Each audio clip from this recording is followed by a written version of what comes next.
Hello students, welcome back to this channel. In this video we will solve question number 4 of exercise 11.1 class 8 NCERT की new text book से. Question है a machine in a soft drink factory fills 840 bottles in 6 hours. So एक machine है वो 6 hours में 840 bottles को fill करती है. How many bottles will it fill in 5 hours? 5 hours में वो कितनी bottles को fill करेगी. ठीक है. अब देखो ये जो क्वेश्चन है ये भी डायरेक्ट प्रपोर्शन का क्वेश्चन है क्योंकि मशीन की जो स्पीड है जो उसकी कैपेसिटी है बॉटल्स को फिल करने की वो तो ओवर द टाइम सेम रहेगी. ठीक है. फॉर एग्जांपल अगर एक मशीन 1 घंटे में 10 बॉटल्स को फिल करेगी तो 2 आवर्स में वो कितनी बॉटल्स को फिल करेगी. 10 इंटू 2 20, 3 आवर्स में 10 इंटू 3 30, 4 आवर्स में 10 इंटू 4 40 एंड सो ऑन. मतलब इन दोनों में बॉटल्स कितनी फिल हो रही हैं एंड टाइम कितना लग रहा है इन दोनों में डायरेक्ट प्रपोर्शन है. अगर एक क्वांटिटी इंक्रीज होगी तो दूसरी क्वांटिटी अकॉर्डिंगली इंक्रीज होगी. इसी तरह से अगर एक क्वांटिटी डिक्रीज होगी मतलब अगर कम टाइम लगेगा तो अकॉर्डिंगली कम बॉटल्स फिल होंगी. तो डायरेक्ट प्रपोर्शन है तो डायरेक्ट प्रपोर्शन का यूज़ करके हम इस क्वेश्चन को सॉल्व कर लेंगे. पहले एक छोटा सा टेबल बना लेते हैं. सो यहाँ पर हमने मेंशन कर दिया number of bottles filled and time in hours.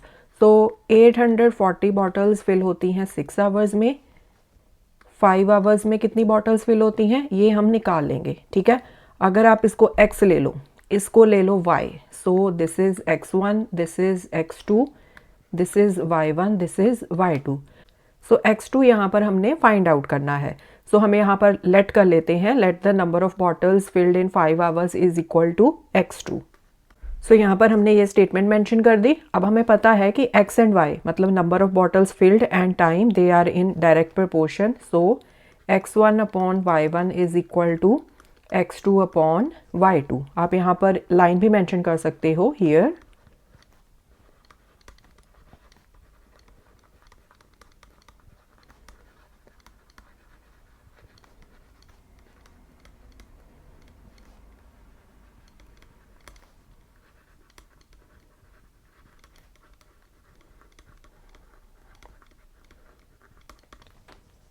Number of bottles filled and time are in direct proportion. So therefore x1 upon y1 is equal to x2 upon y2. x1 y1 x2 y2 हमने यहाँ पर mention कर ही रखा है. सो values put कर दो. 840 upon 6 is equal to x2 upon 5. अब इनको क्रॉस मल्टीप्लाई कर दो. 6 into x2 is equal to 5 into 840. So इसको यहाँ पर सिंप्लीफाई कर लो. x2 is equal to 5 into 840 upon 6. 2 से चला जाएगा. 2 3 ज़ा 6, 2 4 ज़ा 8, 2 2 ज़ा 4, पीछे 0 आ गया. 3 1 ज़ा 3, यहाँ पर 3 1 ज़ा 3, 3 4 ज़ा 12, पीछे 0.